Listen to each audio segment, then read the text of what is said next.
Acara selanjutnya ngaji aswaja dengan tema tradisi tahlil dan perpustakaan dalam perspektif Islam kepada Bapak Kiai Haji Muhyiddin Abdus Somad. Waktu dan tempat kami haturkan.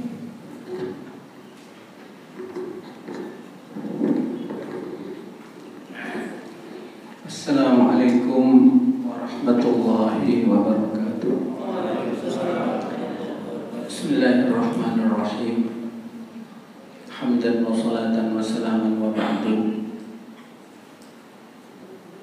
Rektor UIJ dan seluruh jajarannya yang saya hormati, para dosen, para pegawai, staf di UIJ yang saya banggakan. Pertama, saya menyampaikan terima kasih yang sebesar-besarnya kepada rektor dan seluruh staf, para dosen dan semua yang berkegiatan di tempat ini yang telah banyak berbuat untuk kebaikan, untuk kemanfaatan bagi masyarakat melalui wadah Nahdlatul Ulama dan lebih spesifik melalui lembaga Universitas Islam Jember, Universitasnya Nahdlatul Ulama yang didirikan oleh para ulama dan terus insya Allah dikawal oleh para ulama. Saya diminta oleh panitia acara ini untuk berbicara perihal tradisi tahlilan dan rebu wakasan. Sesungguhnya yang pertama harus kita mulai paradigma berpikirnya itu dari tradisi yang dikembangkan oleh para ulama NU. Sesungguhnya seperti disebutkan oleh Al-Mafurlah Kiai Abdul Muhyiddin Zadi dalam sebuah hipotesanya, bahwa setelah perang salib gagal, umat Islam terkalahkan, apalagi pasca dihancurkan oleh Tatar, itu Sultan Abdul Hamid berpikir bagaimana mencari lahan baru untuk dakwah yang semula disebarkan oleh para tabi'in dan sebagian sahabat Nabi di awal abad kedua, akhir abad pertama Hijriah, yaitu pasca kekalahan Bani Umayyah. Sisa-sisa kekuatan itu dari anak keturunan Umayyah, Muawiyah bin Abi Sufyan, itu membuka lahan dakwah baru di Eropa sembari merebut kekuatan struktural yang terkenal dengan penaklukan Eropa, ya. Dalam hal ini ialah Spanyol yang waktu itu panglima perangnya bernama Tariq bin Ziyad setelah menyeberang lautan Gibraltar masuk ke wilayah Eropa sambungannya dengan Afrika, yang Tariq bin Ziyad itu berpidato, saudara-saudara, kita sudah berada di hadapan musuh. Perahu, tempat sarana kita untuk menyeberang sudah saya bakar. Pilihannya tinggal dua, mundur ke belakang ada laut yang tak mungkin kita menyeberangnya, di depan ada musuh. Jadi pilihannya menang atau mati. Maka terjadilah pertempuran dahsyat karena semangat yang menggebu-gebu Eropa bagian timur bisa ditaklukkan, yang kemudian Abdurrahman Ad-Dakhil memulai sebagai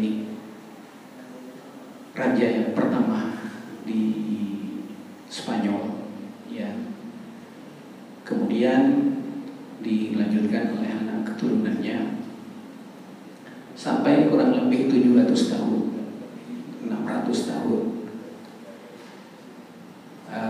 Sementara setelah itu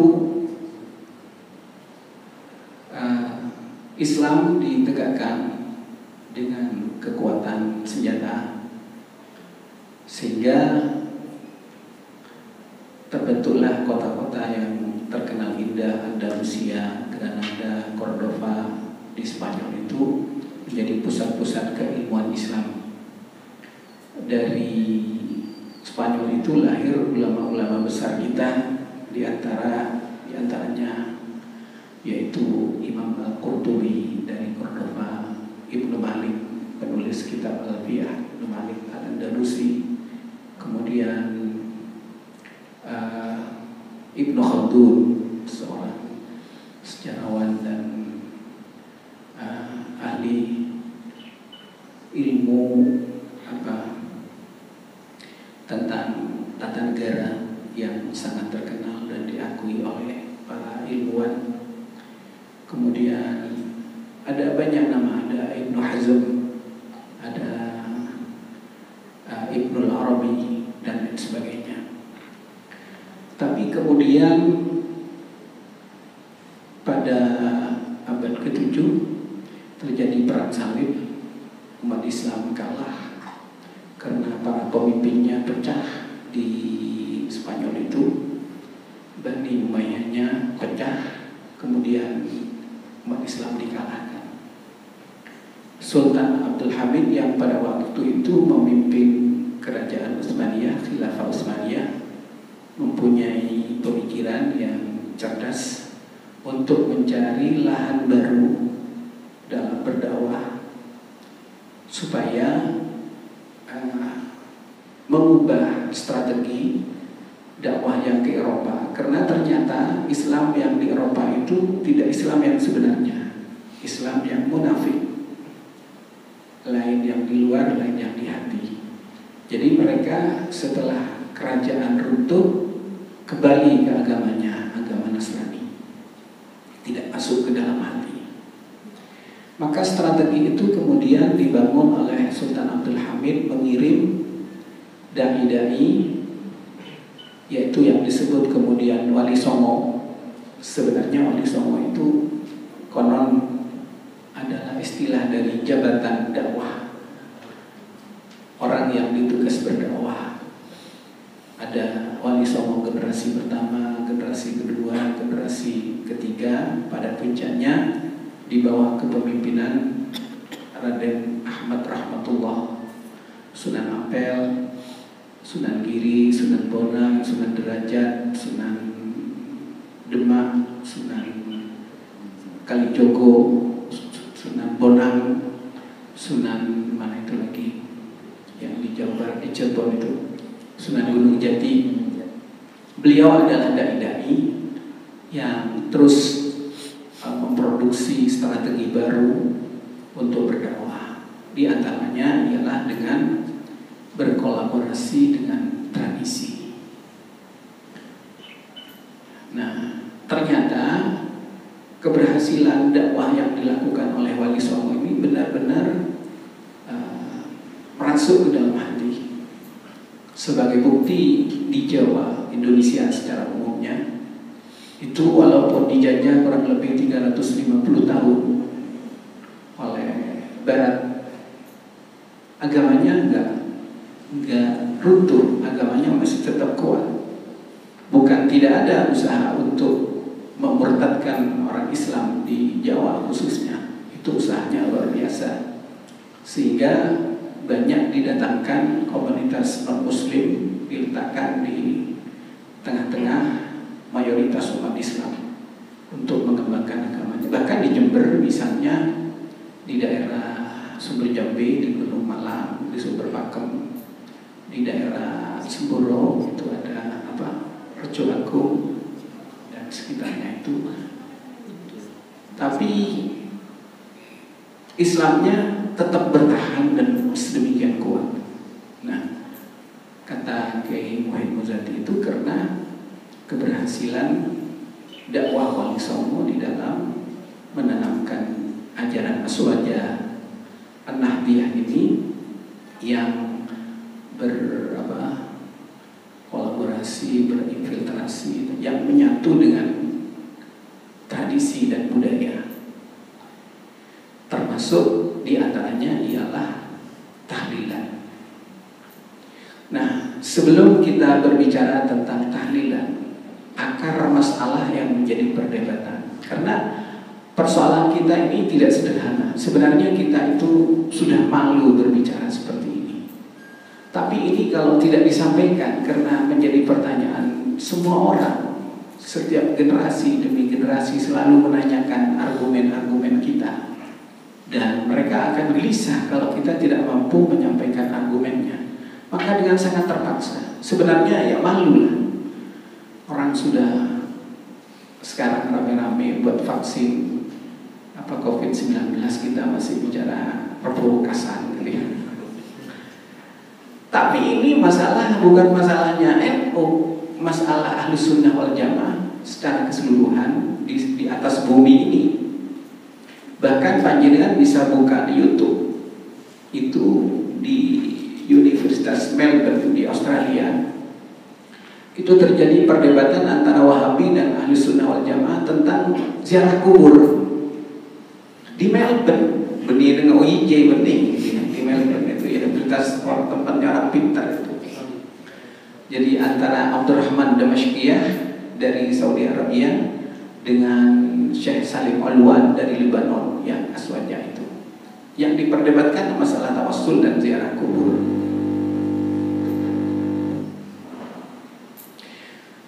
Jadi artinya ini adalah persoalan yang memang menjadi persoalan manusia yang hidup gitu ya, karena terkait dengan apa yang dilakukan oleh kita sehari-hari.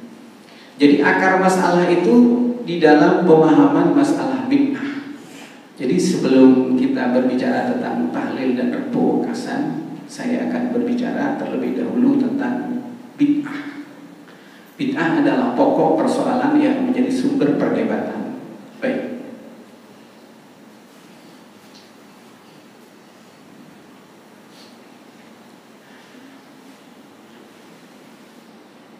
Pembagian bid'ah, mayoritas ulama Ahlus Sunnah wal Jamaah itu yang sepaham dengan kita itu membagi bid'ah. Terus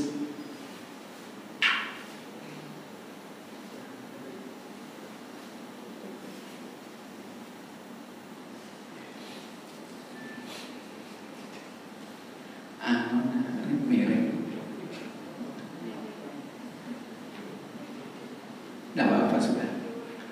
Ya kita punya cuma begitu ya.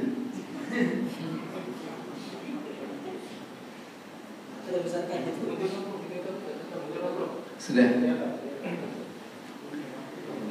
Bid'ah ialah ihdatsu ma lam yakun fi ahdi Rasulillah sallallahu alaihi wasallam, yaitu mengadakan atau berbuat sesuatu yang baru yang tidak pernah ada pada masa Rasulullah sallallahu alaihi wasallam. Jadi bid'ah itu menciptakan, melakukan sesuatu yang belum pernah ada pada masa Rasulullah sallallahu alaihi wasallam. Segala sesuatu yang tak pernah ada pada masa Rasulullah kemudian diadakan, itu namanya bid'ah. Tentunya dengan definisi yang seperti ini cakupannya menjadi sangat luas sekali. Terus, nah,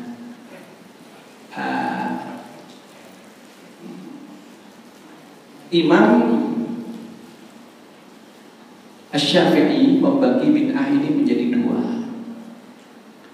Yang pertama yang biasa kita dengar bid'ah hasanah, yang kedua adalah bid'ah sayyi'ah. Kata Imam Syafi'i, al-muhdatsatu darbani, ma uhditsa yukhalifu kitaban aw sunnatan aw ijma'an fahuwa muhdatsatun ghairu matbu'ah wa fahuwa bid'atud dhalalah. Ini kok nggak kelihatan separuhnya ini ya? tulisannya terpotong. Dari apa ini?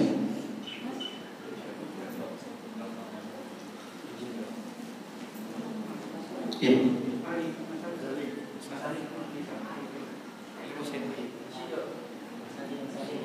Stokli, badan stokli.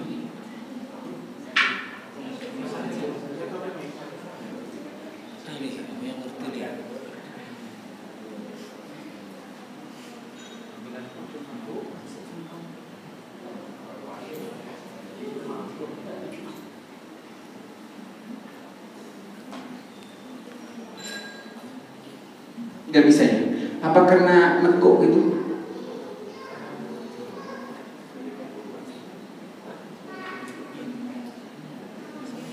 Baik, sudah bisa.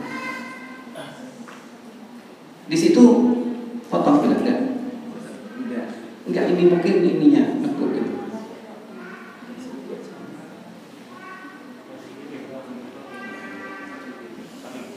Coba Mas Ilyas sodok ke dulu.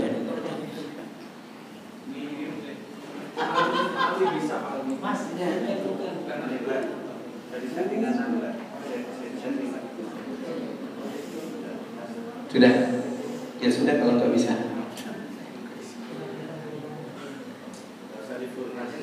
Sudah. Al-muhdatsatu darbani ma uhdisa yukhalifu kitaban aw sunnatan aw ijma'an fahuwa bid'atul dhalalah. Segala sesuatu yang bertentangan dengan Al-Quran, As-Sunnah, Al-Ijma' itu bid'ah dhalalah. Yang bertentangan dengan Al-Quran, As-Sunnah, dan Al-Ijma' itu bid'ah dhalalah. Wa ma'udisa fil khair la yukhalifu syai'an minha fa huwa muhdatsatun ghairu madmu'ah. Kalau tidak bertentangan dengan Al-Quran, tidak bertentangan dengan Sunnah, dengan Ijma', itu bid'ah yang tidak tercela atau bid'ah hasanah. Sudah biar tak pecah konsentrasinya. Terus, jadi ada bid'ah hasanah, ada bid'ah sayyi'ah. Bid'ah hasanah ialah sesuatu yang tidak bertentangan dengan Al-Quran, Al-Hadis, dan Al-Ijma'. Sedangkan yang bertentangan adalah bid'ah dhalalah, yang bertentangan dengan Al-Quran, As-Sunnah, dan Al-Ijma', itu namanya bid'ah sayyi'ah atau bid'atul madhmumah. Nah, ada ungkapan dalam hadis riwayat Muslim, kullu bid'atin dhalalah. Kemudian lanjut.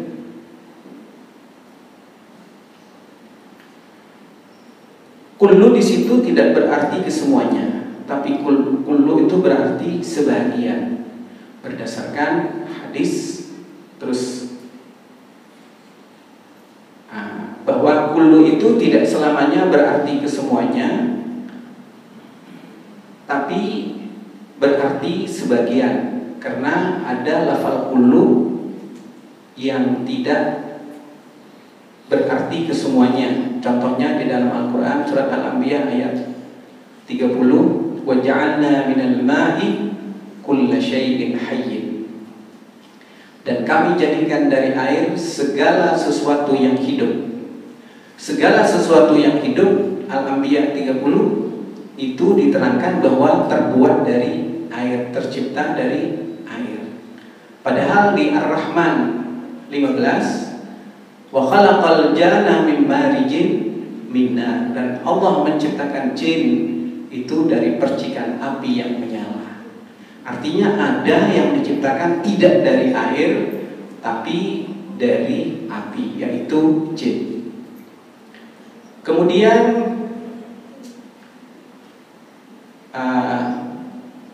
pada contoh yang lain di surat Al-Kahfi 79, wa kana wara'ahum malikun ya'khudhu kulla safinatin ghasba. Ceritanya Nabi Khidir dan Nabi Musa ketika mengendarai perahu. Sebagian perahunya itu, perahu yang ditumpangi itu di lewat di satu daerah, maka perahunya itu di lubang-lubangin sama, dikasih lubang-lubang, dirusak sebagian perahu itu.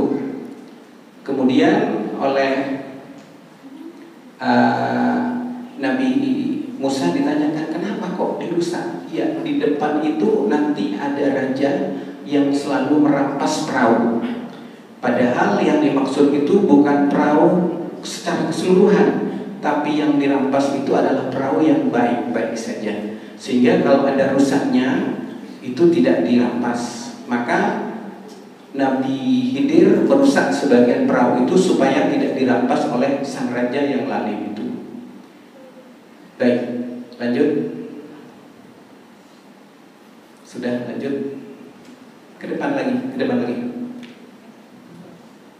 Terus. Nah, jadi Imam Syafi'i kita ini, Nahdlatul Ulama itu mengikuti konsep Imam Syafi'i bahwa bid'ah itu dibagi dua, ada bid'ah hasanah, ada bid'ah saja. Walaupun tidak pernah dilakukan oleh Nabi, tapi itu tidak bertentangan. Tentunya tidak bertentangan itu tidak berlawanan, tidak berkebalikan dari Al-Quran, Al-Hadis, dan Al-Ijma'. Nah, kemudian dalam konsep bid'ah hasanah inilah yang jadi sumber inspirasi kita kaum Nahdliyin, bid'ah hasanah. Berdasarkan hadis dari Jarir bin Abdullah, man sanna fil islami sunnatan hasanatan. Ini dari apanya ya kok kelihatan? Tak pada.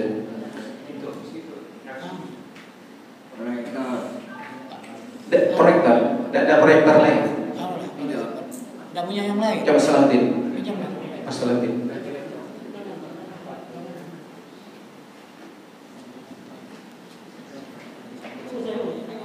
Jadi ceritanya Mas Nusron Wahid itu ya, waktu acara Ansor tahun 2016 yang lalu di Hotel Minor itu, bahwa aliran Syiah dan aliran Wahabi itu setiap tahun dikasih dana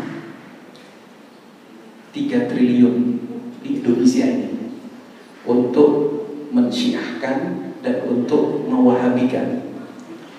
Saya barusan sangat senang sekali mendengar informasi mahasiswa baru di UIJ itu ada kurang lebih 1000 gitu ya. Sebab di Sekolah Tinggi Ilmu Dakwah STDI yang sedang jadi persoalan dengan kita itu, kemarin tetangga dekat sekolah tinggi itu ngasih tahu ke saya, mahasiswanya di situ 1.100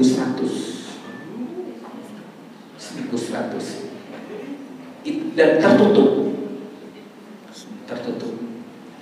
Jadi kita ini nggak bisa apa-apa. Kita ini mau apa gitu ya?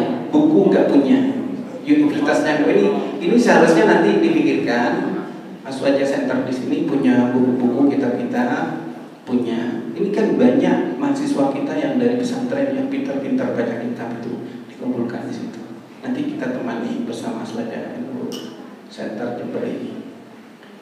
Kemudian mereka kerja sudah sedemikian hebat, didatangkan pakar-pakar, alumni Madinah, alumni Yaman. Kita ini belum ada yang dari Madinah.